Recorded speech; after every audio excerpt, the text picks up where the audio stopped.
Good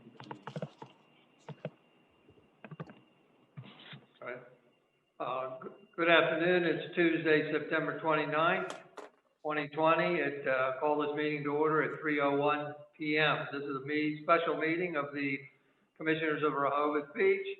I'd like to do the roll call vote. If everybody would just do a little wave when I call your name so we can identify you virtually. Commissioner Jay Legree. Here. Commissioner Susan Gay. Here. Commissioner Dick Byrne. Here. Commissioner Patrick Gossett. Here. Commissioner Edward Sranowski. Present. And Commissioner Pat Paluzzi. Here. Also let the record show that City Manager Sharon Lind is here, along with others in the caucus room with me that may be participating. Welcome, everybody. The purpose of this special meeting is to discuss strategies and path forward in addressing the COVID-19 pandemic with respect to, but not limited to, various topics. Today, the focus is on business uses of city public space and private space beyond the floor plan will be probably a future agenda item. I would like to start off with a couple updates about what's been going on. And as you all know, the House Bill 349 was signed by Governor Carney, allowing outdoor dining and consumption of alcohol outdoors through March 31st, 2021 next year. The bill extends the emergency provisions, allowing food and drink establishments to sell alcoholic beverages for takeout, curbside, or drive-through service, and also to expand their outdoor seating, increasing their square footage and overall seating capacity. Restaurants may continue in Rehoboth Beach to apply to use sidewalks for outdoor seating by submitting an application for outdoor seating.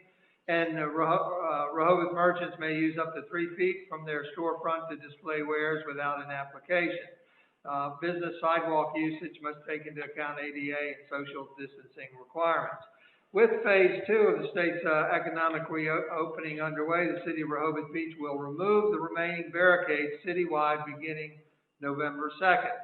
The commissioners agreed at their special meeting last week to remove the barricades that were put in place for outdoor dining, as the barricade's rental period is ending soon. Rehoboth Beach restaurants currently utilizing outdoor dining are approved to continue through that date, March 31st, 2021, with tables placed adjacent to their facade.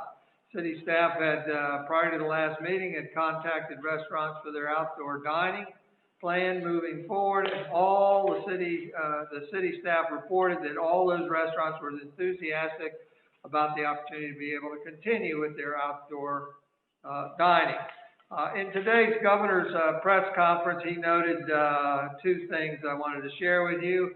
And one is that the Division of Public Health is working with federal partners on a plan for a vaccine. However, of course, it's expected to take months to do that. Also, the governor expressed severe concern for the upcoming flu season, noting that with the spread of COVID-19, it's now more important than ever to make sure you and your family have annual flu shot. City of Rehoboth Beach is hosting 2, not 1, but 2 free flu clinics scheduled in partnership with BB in this convention center parking lot tomorrow, October 1st, and also Thursday, November 5, October 1 and November 5. And both of those events are walk-up clinics. They're walk-up and bike-up events from 1 p.m. to 5 p.m. Walk-up event means you drive here or walk or ride your bicycle. Cars are not allowed in the premises. You instead have to park elsewhere and walk or ride your bike to get your free flu shot for those that are 18 years of age or over. And the most important thing is, if you want more information, please go to the state website, de.gov/coronavirus or /COVID alert. And you can get a lot more information on your City of Rehoboth website. Thank you very much. From there, I'd like to just reiterate a couple things I said in previous meetings. One is that I'm a big fan of written policies or codifying things. Two, in terms of the COVID, I would like to be very anticipatory and get out way in advance of what's going on. I think we need to continue to deal with the continued pandemic with the assumption that if it goes to March 31st or even goes beyond, how are we going to deal with it? And then that needs to be accomplished before we seek post-pandemic action, such as on permanent outdoor seating that people have expressed an interest in. If you recall, at the last meeting, I indicated that Commissioner Gossett was appointed the liaison between the commissioners and the city manager. So I would like to turn this meeting over to Patrick to take the lead for the topic du jour. Thank you very much. Thank you, Mayor. I am going to attempt my first sharing documents here, so bear with me if it doesn't go as planned here. And I think I'm going to call on Max if he could, as a backup plan here, to bring up the first document. And basically, this is going forward on the pandemic aspect. This is the overall goal of our meetings here, currently dealing with, that taking place on Tuesday afternoons, are dealing with discussions and development operational protocols, or city policy, if you will, for two separate but parallel scenarios. The first is the policies for use during the pandemic, which is declared by the governor. Kind of two breakoffs of that are during the season, when traffic is very heavy, visitors very heavy pedestrian use. And then as we're entering into now more of an off-seasonal operations, reduced visitors, primarily local or regional visitors. The second parallel also that we want to deal with going forward are policies that we need to develop in a post-pandemic environment. That deep discussion will come later in the next few weeks. But again, separating those into two seasonal operations during the busy summertime season, primarily out-of-state and local visitors, and then our off-season operations, reduced visitors, local regionals. These are meetings are the purpose of trying to develop policies regarding restaurants operating in Rehoboth Beach and the commercial districts between November 1st and March 31st, 2021. As the mayor mentioned, that is the date where HB 349 goes through at this very time. This also is the current expiration date, which regards to the ABCC about the easing of restrictions for off-premise serving of alcohol in a patio or outdoor setting. So the two topics that we discussed last week, we've, as the mayor mentioned, putting together some protocols or written policy on that. We'll go up to the next slide there, Max, if we can. So based on our conversations of last week, and also talking with Dennis Jenny, our code enforcement officer, this is a compilation of our discussions from last week. So I want to bring this forward to let you review it, to see that it is what we had all agreed upon last week in the conversations. But basically going through that, starting again, this is in place until March 31st, based on the current governor's directive. That may change, but right now it's through the 31st of March. So one, all the orange barriers will be removed from the streets no later than November 1st. After the current barriers are removed, all tables may be placed against the front wall or the facade of a business. A separation between the tables is 8-foot minimum is required, Department of Public Health.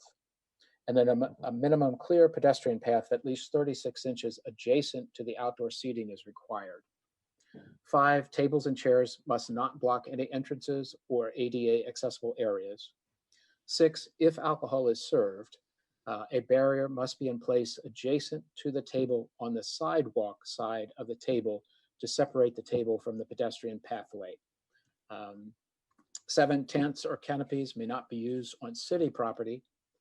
And 8 rather, the code enforcement officer would be responsible for monitoring and ensuring compliance of this and reporting the findings back to the mayor and commissioners through his own report or through the city manager.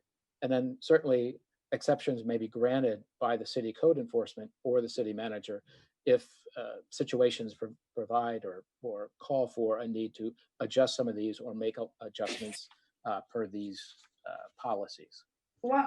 May I ask a question? Sure, sure. So number 7, I do not recall, and everyone else can correct me if I'm wrong, but I do not recall that tents or canopies may not be used on city property. Did we all agree to that? This was brought forward during the conversations with Dennis Janney that because of trying to able to secure them properly or with the wind or what have you, that it would be very problematic to have a tent or a canopy on the sidewalk. This is not reflective of any of the patio ordinances or patios that are currently in place. This would just be adding to sidewalk properties that we're referring to. Okay, I'll just bring up one specific restaurant that I'm thinking of that has been using a canopy on the sidewalk for a long time and for their carryout. And that's Cultured Pearl. Right. So the canopy is there for rain, for bad weather. So the person standing outside, when someone drives up, they're able to give them what they came for without just standing in the rain. So I understand to a certain degree. I mean, we can require the tents and canopies to be weighted on the sidewalk, so it wouldn't be an issue. But or perhaps it just has to make sure, Dennis needs to make sure that they're going to be secured, or they know how they're going to be secured. I think we have to be careful with just saying not allowed. Mr. Janney, can I get some input on that to you, to Commissioner Calusi's suggestion for altering that language, or what would your thought?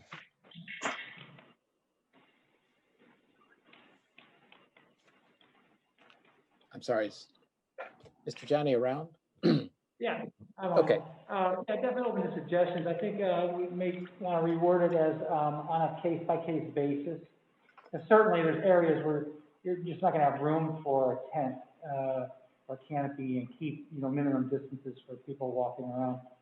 So I'm all for that.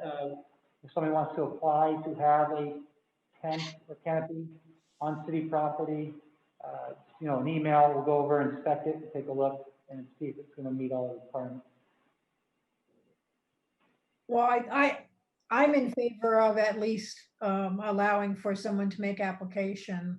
I don't know how everyone else feels, but I think that, for example, just the one specific one that I know that they do a lot of carry out there at the Cultured Pearl, I think it would be, difficult for them if they didn't have that. I certainly would agree with, based on an as-need basis, or however Mr. Janney feels he could properly address it or enforce it or approve it, if you will. So Patrick, are you suggesting then that that you're okay with changing the specific language in number 7? I am. Yeah. If again, with recommendations from Mr. Janney, as he's the one that's enforcing Right. it, whether it be an application or, as he said, an email exchange or what have you, but some mechanism that tents or canopies, when approved by the city, could be allowed, something of that nature. Yeah, thank you. I certainly support that. Well, I see that tents or canopies may not be used on city property. To me, can mean different things. I want to make sure that we're thinking of different things when we think of it. For instance, the one that Commissioner Calusi mentioned is used strictly for pickup service, so that their employees and even the patrons are out of the weather, if you will, versus tents or canopies that are used for dining experiences. If you recall, Jenny Burton sending an email last week, it showed a bunch of canopies out in the street and on the sidewalk area for dining purposes. So maybe they need to be segregated somehow. Again, I prefer more things written out than less, but number 9 takes care of the exception. That if building and licensing or the city manager agrees that there's a reasonable purpose for it, and it's safe and does not impede traffic, then I think they would probably have a good rationale for allowing that. All these generally reflect what I recall we talked about last week. The tents or canopies, I did hear that. The one thing I did not hear was the separation between tables of 8-foot minimum. Patrick, I understand you indicated that that was a Department of Health requirement. So that's, I think, a new thing there.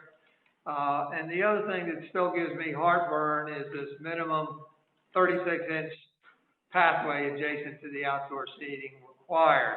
I would like to, and I think this would be required for not just this discussion, but future discussion if we went with permanent outside dining. I would like to work with the city manager soon to hire a consultant or a town planner that can actually give us some science on what the minimum width should be. You know, I know I've looked at Salisbury, and I think they have a minimum of 5-foot width. You've got others with less and others with more. But, you know, none of those are a resort community like we are. And resort community meaning we've got one main avenue primarily where the density of pedestrian is one thing in the 5th block, 4th block, and maybe 3rd block. But when it comes, and maybe there's a minimum of 6-foot width required in the 3rd block and beyond. But maybe in the 2nd block, there's a minimum width of 10 feet, and in the 1st block, a minimum width required of 14 for our summer crowd. So again, I would like to hire a consultant that can, I think, do a better job than I can on determining what are the minimum widths allowed in a commercial area, in a resort community, for the safety of pedestrians, period, but also during a pandemic. Yeah. I think that's a great idea, Mayor. And I will also say that in some codes that I had looked at in the last week, I was surprised in a way to see that, you know, the minimum requirement that I saw was 5 feet. And what's interesting about that is that it wasn't related to the pandemic. It was the standard code even before the pandemic, and you know, and we'll go beyond. So I think if we're looking down the road to establishing, you know, code for the future, then getting some expert planning advice would be very useful. I don't want to see things held up here because of that, though. I agree that having a planner for our streetscape, essentially, because that's what this is going to turn into, if you want to have outdoor dining, because in different areas within the city, be it the Rehoboth Avenue, Wilmington, or Baltimore, there's going to be different types of issues that we'll be dealing with. So I'd like to have it be a little bit more comprehensive. So that may take more time, but at the same time, I think that we should stick with what we have here, because I do believe that the 36 inches is the minimum for ADA. So, and I'm sure Dennis knows the answer to that if that's not correct. But so we don't slow anything down as far as the ability for restaurants to continue to use outdoor seating. I certainly agree with Commissioner Coluzzi, and it seems to me that we're kind of mixing up our discussions around kind of our response to the more immediate needs during COVID, as opposed to longer range planning with permanent outdoor dining. Well, I don't disagree with you, Commissioner Burns. As I say, this is specifically, as it's targeted, through March 31st to give the residents guidance. But those discussions that the mayor talked about a broader path or what have you, certainly need to be held for post-pandemic, or even if the pandemic is extended. But for right now, the focus is on the period from now through March 31st. But I did hear agreement last week that the 36 inches was acceptable for now, but again, one of the investigative parts that we need to look at for future permanent or the next step in outdoor dining. And I would just say, I agree with that, and especially having special considerations for this special time. And at the same time, we've got people, I think the businesses need to be aware that that could change. In other words, it could be one set of parameters now, and once the permanent code goes into place, it could change. It could be more restrictive then. They need to understand that, I think, because otherwise it's an expectation that's built up. I agree. I think the 36 inches is fine for this off season during the pandemic, and that we should be probably looking at something that's a little bit more realistic, once the March 31st date expires and we're going into a normal season next year. But I would like to go back to number 2, which all tables may only be placed against the front wall of the facade of a business. I believe we talked last week about a one-size-fits-all not really working, and it's not black and white, and we need to have some flexibility and with the city manager and her staff, in areas where there's a 20, 30-foot wide sidewalk, they may be able to do more than just one table against the facade. So I would like to see that be a case-by-case basis and us not codify, a table against just one side facade. There's, restaurants that also have, that are on the corner that could utilize a sidewall as well. So I thought we understood that and came to consensus about that last week, that we were going to leave more flexibility for the city manager and her staff. Yeah, I would agree that needs to be reworded because, for example, Finn's has an area that's completely,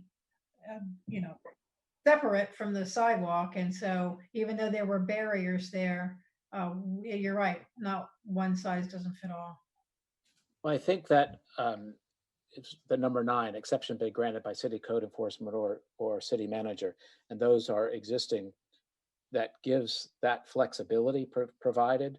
But I think we needed a starting place as to what was expected or set expectations for the current restaurants.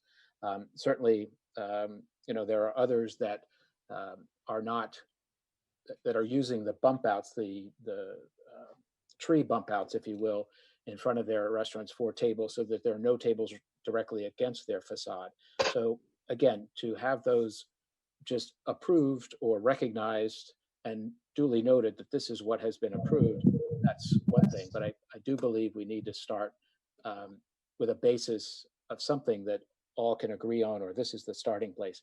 Max, if you could just scroll up to the next page. There is an example, and Commissioner Cluzy, I think you mentioned it, but about going around the side there. So this is the initial concept, if you will, or image for sidewalk seating that we had talked about.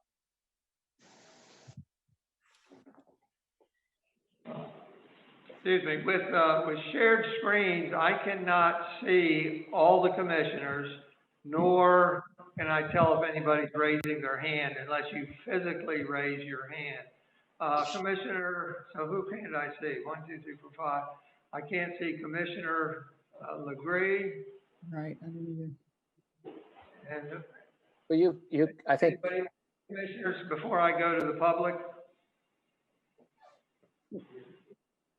Well, let me go to the public. If you would scroll back to that previous slide there, Max. We have Carol Everhart is registered, also Rick Perry, Tom Evans, and Sturgis Dodge. Let's start with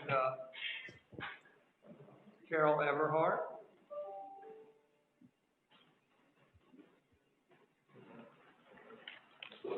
Are you there, Carol?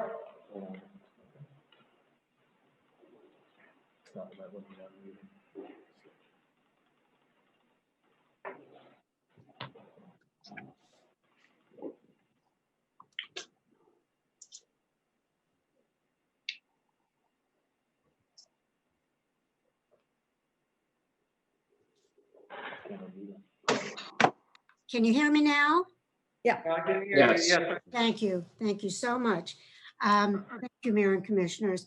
This looks exactly like I recall the meeting going through. I especially like that you're allowing the flexibility there, that if they already had a canopy for pickup and other things, that they could go through the city manager and through Mr. Jennings. I see no objection to this at all. It's a good beginning plan. Thank you, Carol. Rick Perry? Thank you, Mr. Mayor and Commissioners. A couple of things. One, can you tell me whether or not all of the restaurants who have currently applied to use sidewalk dining were all contacted for their input on this in terms of the changes that are being made? And can you tell me whether or not any of the restaurants currently utilizing sidewalk dining will be negatively impacted by being required to move their tables up against their facade? Are any going to lose the number of tables that they currently have? I can answer the first part of that question. The majority of the restaurants were contacted, or I would say we received feedback from. There were some restaurants that we did not receive any response to emails or voice messages. The second part of your question, that's something I can't answer. Okay, well, I guess that goes to the point that was being made that not one size fits all. And clearly, I think we all understand that our sidewalks in Rehoboth vary from block to block and even within the blocks themselves. So I would encourage you to, be flexible in that regard. And with respect to point 9 on Commissioner Gossett's list, I would suggest adding in the words, after the word exceptions, comma, which shall not be unreasonably withheld, comma, may be granted. I think, that would be very helpful and ensure that, requests for exceptions will be fairly treated. That seems to me to be a totally appropriate language to insert. That's my suggestion. Thank you. Is that all, Rick? That's all I have. Thank you. Thank you very much. Tom, Evans, and then Sturgis? They're not on. All righty. So we'll go back to the commissioners. Patrick, go ahead. Just noted a couple of changes. I think that tents or canopies may be used on city property if approved by the city manager or city code enforcement officer. The stick with the 36-inch adjacent at the present time, but certainly that will be further investigated as we go forward for codifying outdoor dining and beyond the pandemic. I think that was basically with the aspect of number 9, allowing folks to current barriers and table placement against the front wall or facade of a business. Those exceptions can be made, again, just that they're noted with the city and approved. I think currently we have 12 restaurants that are participating, currently using barriers. I think there are 3 on Baltimore, 3 on Wilmington, and 6 on Rehoboth Avenue. And referring back to the list that Mr. Jenny prepared for us last meeting, seems that all 12 of those have been contacted, and responses that 4 of them will be year-round: the Purple Parrot, DeFibo's, Jam, and Blackwall Hitch. Cilantro and Mariachi will close in January and February. Rudy's Cheese Shop is year-round, and Shorebreak, Green Man, Claus, excuse me, and Robin Hood are unsure of their operating schedules going forward for the winter. Anything else from the commissioners? If not, Patrick, do you want to proceed? Mayor, if I could just ask a question, Mayor. I assume that right now we're talking about codifying what was discussed last week, and then we're going to go into another discussion this week of use of public spaces in general, or are you trying to wrap up everything into these two topics that Mr. Gossett has put here regarding the sidewalk spaces and the heaters? Well, I think what we want to do is finalize these two outlines that Commissioner Gossett has summarized from the last meeting. And then we would likely go into a discussion of the continued use of public space during a pandemic situation. There's still a lot of details and questions on how to proceed when in the future. Perfect. Thank you. Thank you. Commissioner Gossett, are you satisfied with? Sure. Do I hear a consensus with those few revisions that I had stated that can go forward with this? And I don't know whether we need to take a vote on it this week or for next week, but to approve these. Well, I think we've got time, so let's write it up and do it Okay. right. All right, I'll take care of that. My only pause is at 36 inch, but recognizing that the city manager has a little flexibility, and this is subjective, and Sure. she'll do a good job in working with individual businesses. All righty. And the next up, Max, if we could go back to screen sharing for a minute there on the heaters. Thank you. And again, this is a summation of our discussions last week, and also with further discussions with Mr. Janney about safety issues that fire marshal's requiring. So just generally, only heaters with propane fuel are permitted. No electric heaters or open flame heaters are permitted. Heaters must be securely placed in such a way that they will not be affected by the winds. Heaters may only be in place during operating hours. Heaters must not block any entrance or ADA accessible areas. A minimum clearance path of 36 inches adjacent to and throughout the outdoor seating area is required. And heaters must be 5 feet from exit and entrances.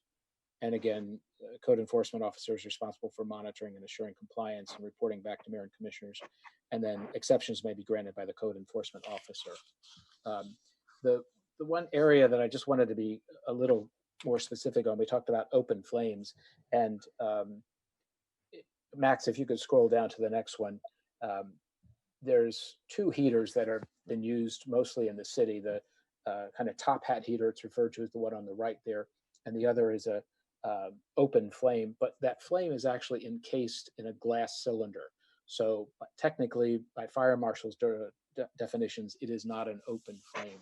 So just for clarification on that, both types of heaters are currently in use in many restaurants and are permissible. So you can go back down to the list now, if you will. So yeah, Commissioner Gossett, I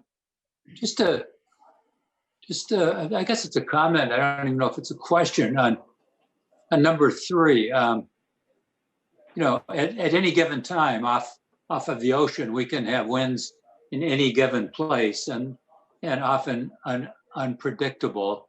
So everything in the city is affected by winds. And so we may want to be a little more specific. I understand the intent of number 3, and it's all about safety, of course.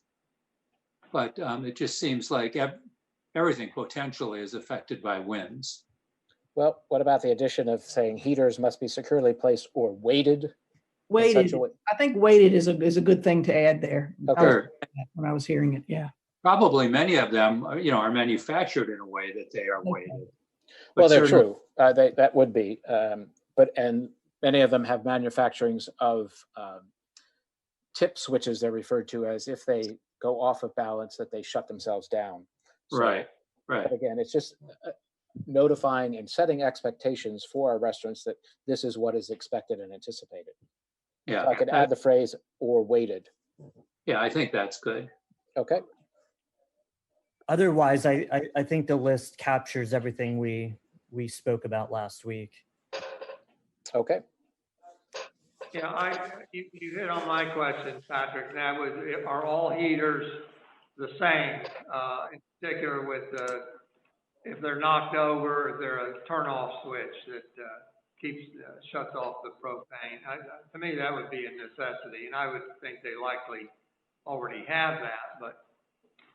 I believe in discussions with Mr. Janney that is correct. You know, there might be some black market heaters out there or something that go past that, but all intents and purposes, what's available for purchase do have those safety features with them. So I'll make that additional change or just add the word and or weighted and bring that back next week for a vote to approve.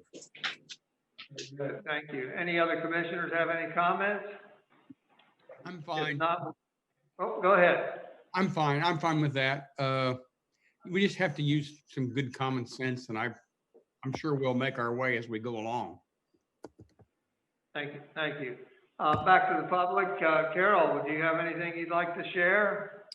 I agree with the auto shut off condition and also the weighted. I think those are two very important issues with outdoor heaters. Auto shut off if it should go over, and weighted. Very good. Thank you, Carol. Rick Perry. Thank you. I have no further comments at this point. Thank you. And did Tom or Sturgis come back on? No, so that's it for the members of the public. Last shot for anybody else, city manager, building licensing, commissioners? If not, then we'll, Patrick, you'll update those and bring them back in front of us at the next meeting for a review. Great, that would be fine. Thank you very much. Carry on. The next, Mayor, do you want me to go forward with the other information? Yeah, what are you attending for our next? Well, just this is share with you, and this is basically homework or direction for homework, if you will. And this is, as I spoke about earlier at the beginning of the meeting, two parallel situations here during the pandemic and post-pandemic. And I think that, you know, we've really felt that people enjoy outdoor dining, and this is something that we really want to strongly investigate to keep going forward and what have you. So here are just some questions that will develop more discussions and research and what have you. But this is for future discussions on the post-pandemic use of public space. The two things that we've done currently only address during the pandemic, and those are the specific, the table placements and the heaters. But this is just to get your thinking caps on, if you will, about going forward in post-pandemic use of public space. And they are the following. A, do we revert back to the pre-pandemic rules, only outdoor dinings on licensed patios? Another question, do we allow continued outside dining on public space with codified rules? If yes to a continued outdoor dining with the codified ordinances, what are the new rules that we need to be codified? D, what are the ramifications of extended outside dining on public property and on licensed patios? And then E, what policies need to be enacted regarding retail business using public space? So those are the questions that we need to address going forward to kind of develop our pathway of yes and no, and then digging deeper into what we decide how to go forward on a general subject.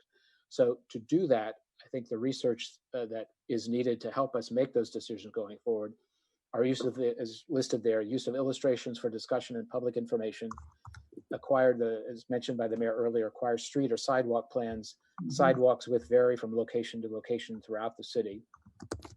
An engineering analysis to determine the safe walkway widths for the summer season and also the off season. We may be more lenient at that point in time, but consider both aspects of that. In a resort town where pedestrian traffic and density increases, the closer one gets to the ocean on Rehoboth Avenue, on Baltimore, and on Wilmington Avenues. And then once again, go back to survey the existing restaurants that some hold patio permits currently and some others do not. and then also go back and talk to the retail businesses about going forward with post-pandemic codification of some outdoor dining and also retail aspects. And then also look at our neighbors around the country of how other municipalities are handling the outdoor dining and retail during the pandemic and post-pandemic. We're certainly not alone in this. And there are other communities out there that have certainly delved into this much more than we have, and much larger scale. But again, those are aspects that we can look at and borrow from or learn from and what have you. So that just kind of outlines going forward of questions and directions that we need to take in mapping out our course towards next season, whether it be post or post-pandemic, hopefully, or if we're still in a situation of a pandemic emergency order from the governor. Thank you, Patrick. I asked Patrick to start this, and admittedly, it's very premature, but I wanted everybody to see that this is a complicated topic and realize that it's a complicated topic. My expectation here is not to have any more discussion on post-pandemic today, but rather to embed this in the agenda so that everybody can take a look at it, so that commissioners and anybody else can provide feedback or provide additional steps that they think we might need to take to be able to do this, and then go forward at the appropriate time. Again, we may not get to that point for 1, 2, or 3 meetings into the future when we decide to address this, but we need to be very methodical, because it needs to be codified. We can't suspend the rules any further, like as if we're doing for the pandemic. And so thank you, Patrick, for providing this outline and kind of giving us a preview. Now, I would like to go back to and continue the discussion, whether it's today or the next meeting, on rules for outside dining during the pandemic. I'm kind of playing the pessimist here, if you will. What happens if the pandemic does go beyond March 31st? Or here's a question that I've been posing to myself. Now that we've removed the barriers and have restricted the dining to the sidewalks, what happens come March 1st or February or the end of March, when the pandemic's still in effect and the restaurants say, I want to set up my tables fully across the sidewalk again, and I expect you, city, to put the barriers back in the street and reinstall the asphalt ramps. So I would appreciate some discussion of how do we respond to those requests in the future? Mayor, could I kick it off? Yes, sir. I wanted to bring this up as an option for this fall and winter as well. I think if you remember back in April when we started these discussions, I was very much in favor of putting the tables and chairs in the parking spots and leaving the sidewalks clear for pedestrians. At that time, it was not a popular opinion amongst the commissioners. We now have a new mayor and 2 new commissioners, and since that time, these parklet type of structures have popped up throughout the country, where restaurants are using the parking spaces, and they're using not barriers, but they're building fences. They're using planters to make it aesthetically pleasing, and having dining in parking spots and not blocking the sidewalks as much. Maybe a table or 2 against the building, but still having a clear path. So I'd like, and Miss Jenny Burton sent us an email, I think, from a few cities that she's been to recently and offered it up as an option. And I think it would be great for us to consider that now going into the fall and the winter, but also being an option if this continues into the summer season of next year. And it's become very common. And in cities like Wilmington and Philadelphia, they're stunning, they're beautiful, they're well received, and they're not big orange barriers, and people don't have a problem with it. And there's still traffic going by, which is at much higher speeds than what we have in the city of Rehoboth. So I know that safety concerns were one of the first reasons why we put the big barriers up. But as we've seen how every other city across this country is reacting, I think it's time to revisit it. So those are my thoughts. Thank you, Commissioner Stronowski. Let me interject some of my thoughts, but first let me start with the definition of parklet. P-A-R-K-L-E-T. Town of Georgetown did it recently. If you drove through Georgetown the last 2 or 3 summers, you might have seen one out on the street. It's actually the way they've done it, and the way a lot of places do it, is they allow the restaurant to use part of the street.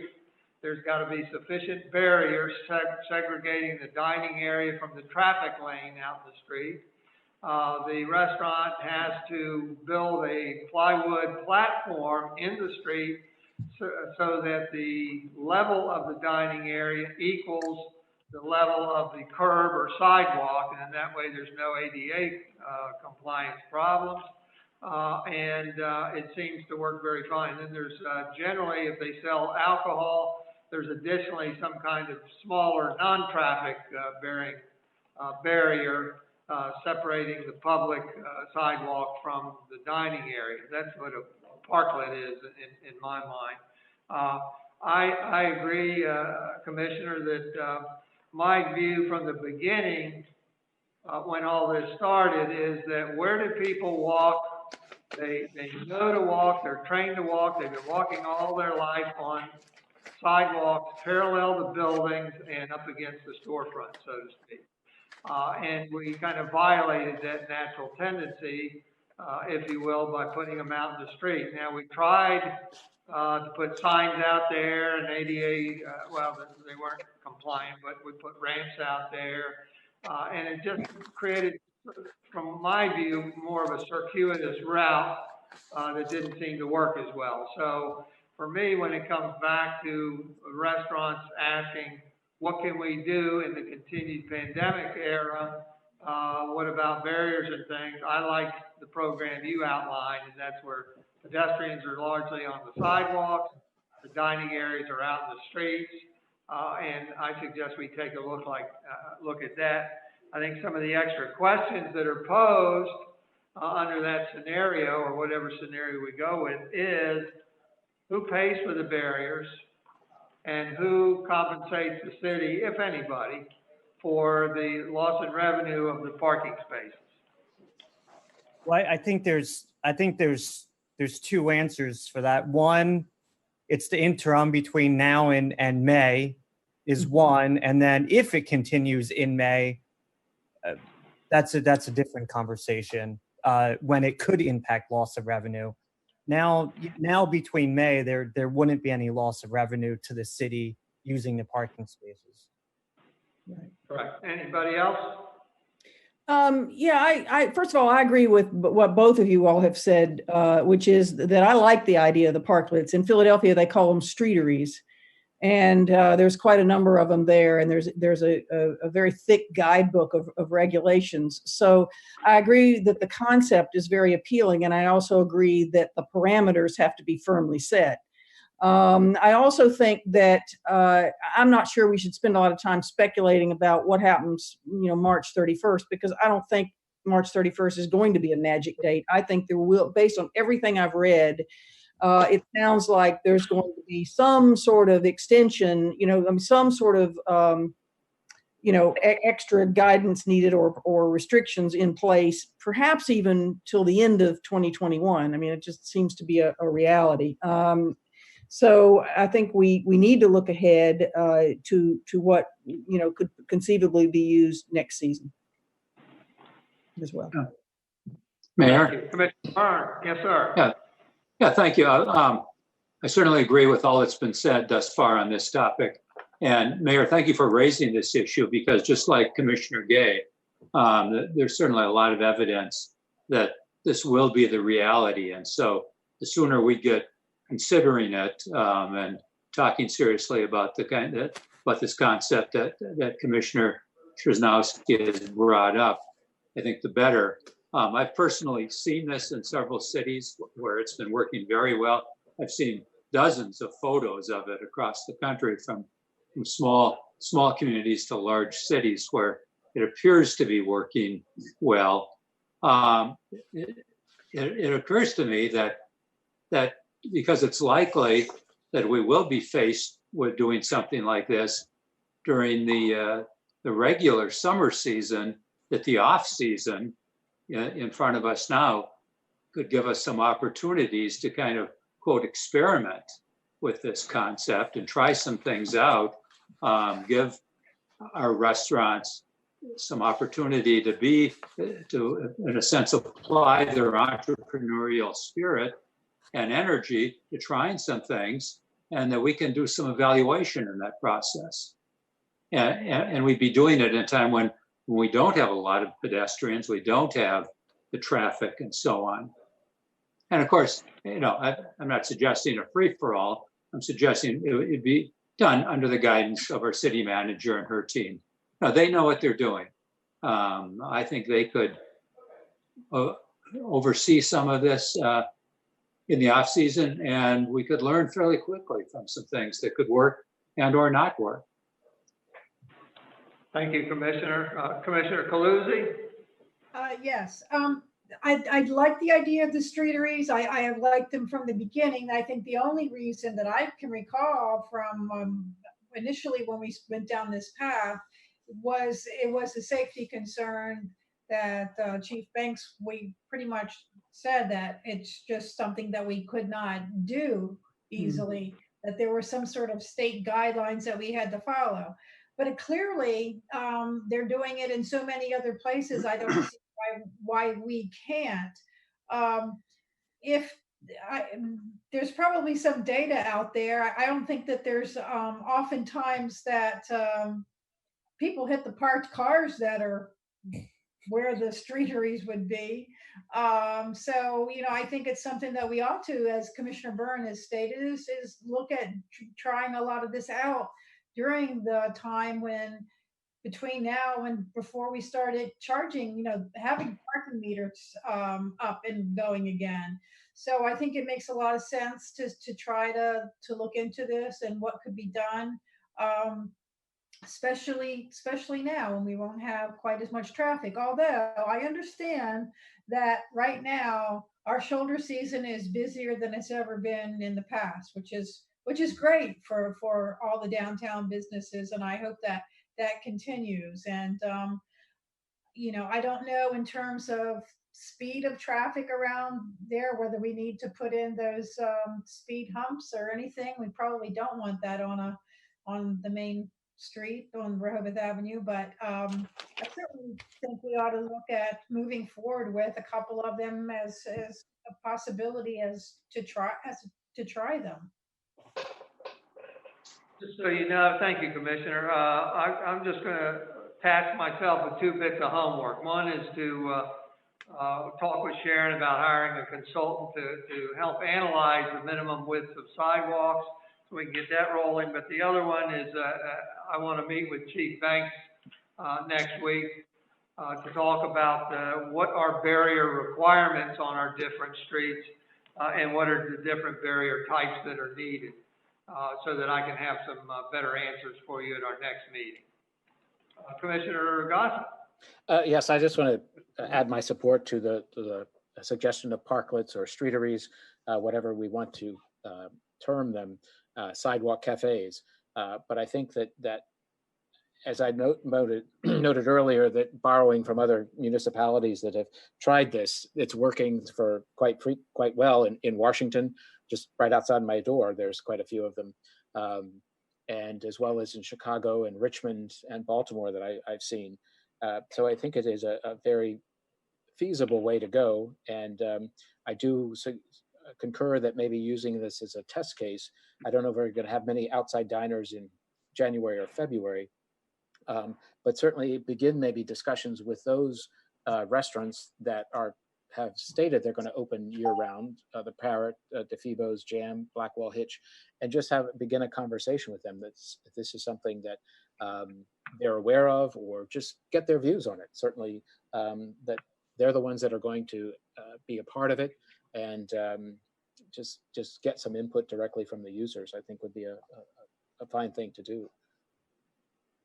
Thank you, Commissioner. I just mentioned 2 homework tasks for myself. I wondered if we could task somebody else or everybody with finding any other municipal sidewalk cafe ordinances or parklet ordinances that we can look at for potential models or templates, or just how they do things.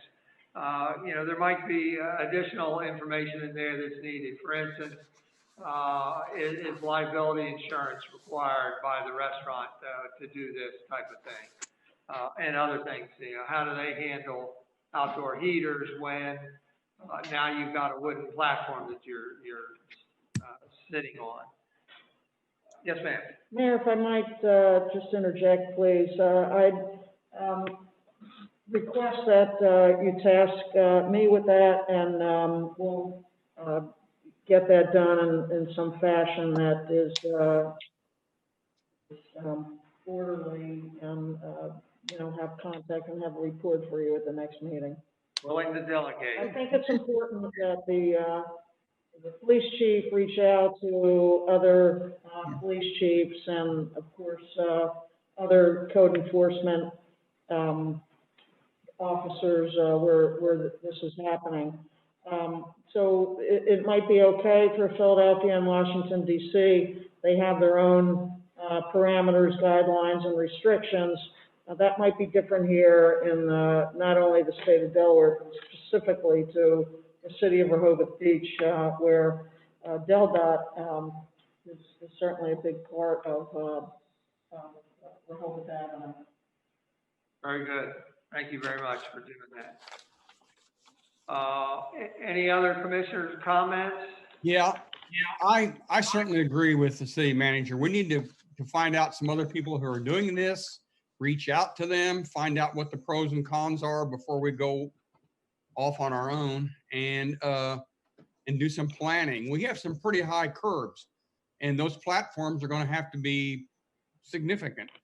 However, I remember this last summer, one of the most annoying things was walking up and down those ramps, those asphalt ramps. But we had to have them. There was nothing else we could do. But people were hopping off and getting back up and going back down again. So I think the Parklet idea is a great idea, but we just need to find out from other people what they do. I don't know. During the middle of our summer, our sidewalks are filled with pedestrians. Now, I don't know whether it's a hassle to carry a tray of food across through pedestrians or not. Probably not. Other cities probably do it. But just reach out and see what other people are doing before we start making plans. Excellent, also, excellent idea. when we do the Baltimore and Wilmington streetscapes, we can learn some lessons. Absolutely. Make low curbs. Thank No you, curbs. Before we go to the public, we haven't addressed compensation for the parking spaces. Can we get some initial thoughts on if this indeed goes beyond March 31st and into the parking season of next year? How do we deal with the loss of revenue from the parking spaces, as well as the cost of the barriers? Those are the two things. I think it's still a little too early to start talking about it, frankly. I mean, I think maybe come January we can start talking about it, but I just, things have changed so rapidly in so many different ways. It's just so hard for me to just try to look that far ahead, but I may be in the minority on this one. I think we're going to need to talk about it during budget season. Sure. And I also think we're going to need to look at the parameters, because it turned out that only not that many restaurants that were on Rehoboth Avenue in Baltimore and Wilmington were even using the barricades. So I don't remember how many parking spaces got blocked off this year. I mean, and that's data that during budget season we should be looking at, because that's what we have to consider, is what the loss of the revenue would be based on actual data from this year, which I think we would have at that point. So you have people All right. like Egg, who uses a parking lot. You have Green Turtle, and they use a parking area. So there are several that aren't even using our public parking spaces. So I And think we- given the opportunity, Oh, go ahead, to get Gary. Parklets, there may be a different number come next year if they thought they could take advantage of a Parklet. I would bet there would be more to take advantage of that. And it might be wise to defer conversation on that until after I find out what type of barriers are required, because there might be, if a lighter weight ones can be used, then that's certainly going to be less cost to somebody than others. Commissioner Gossett? I just say I have done a little research into the parklets throughout the country, and interesting, a couple of the cities, mid-sized cities, if you will, actually set up a square footage cost of the square footage used per parking space. Some have $5 a square foot, some are $10 a square foot, and that's based on a monthly basis. And we don't have any results yet as to if that's a good thing or a bad thing from those municipalities, but that's just another way to approach it. Thank you very much. If there's no other commissioner comment, I'd like to go to the public. Carol, are you still there? I am still here, Mayor. Thank you. I Thank love you. the concept. Yes, the business community loves this concept. The visitor loves this concept. I do think all the things you've noted, codes, zoning, DelDOT, the chief, and especially the consultant. I think visuals say a lot more than words. Yeah. You get a consultant, you have an idea of what this plan might look like. He gives you a visual, how it's going to look street by street. I think you could end up with a home run here. Very good. Thank you, Carol. Rick Perry, are you still on? Yes, I am. Thank you again. Thank you, Mayor and Commissioner Schanowski, for bringing this issue forward. I think it's important to be proactive about these matters rather than reactive. And so I'm pleased that you're starting the discussion on this now. I realize that there may be differences in terms of safety regulations here in Delaware from other communities. I know this is that the city manager has been tasked with looking into this. I would encourage you, as an example, to look at Bethesda, Maryland, which has had sidewalk dining for years. And it is, in my view, one of the most successful sidewalk dining areas that I've seen here in the U.S. Their sidewalks are certainly no wider than many of ours, and yet it is an extremely successful operation, and it's widely dispersed throughout the downtown area of Bethesda, Maryland. So that's a good example to look at. So thank you again for being proactive. Rick, give me a cross street in Bethesda where there are. Okay, you can look at Woodmont and Elm Street. All right, thank you. That's my old territory. Very good. Tom and Sturgis never came on. All right. Back to the commissioner or city manager or Dennis. Anybody? Chief? Nope. I think we've all got homework. Road trip. Anything else, Patrick, you'd like to? Not at this present time. I'll rework the aspects of the discussions we had about the heaters and outside dining and bring them back in advance for next week so we can approve them. Very good. If there's no other comments, let's see, we'll go to scheduling the next meeting is a week from today at 3 o'clock. That is Tuesday, October 6th. We have opportunity for additional citizen comment if Carol or Rick wanted anything else to say. Otherwise, I just wanted to advise you that I've changed the format of the agenda a little bit for next week. Rather than have a laundry list of everything, I'm just saying that we're going to be looking at the strategy to pass forward with respect to business use of city public space. So in other words, continue this discussion a little bit. And I do give us the opportunity to talk about expanding outside dining if we choose. But Patrick, if you'll help come up with an outline for next meeting and work with me on that, I appreciate it. With that, if there's nothing else, this meeting is adjourned. Thank you very much. Thank you. Thanks.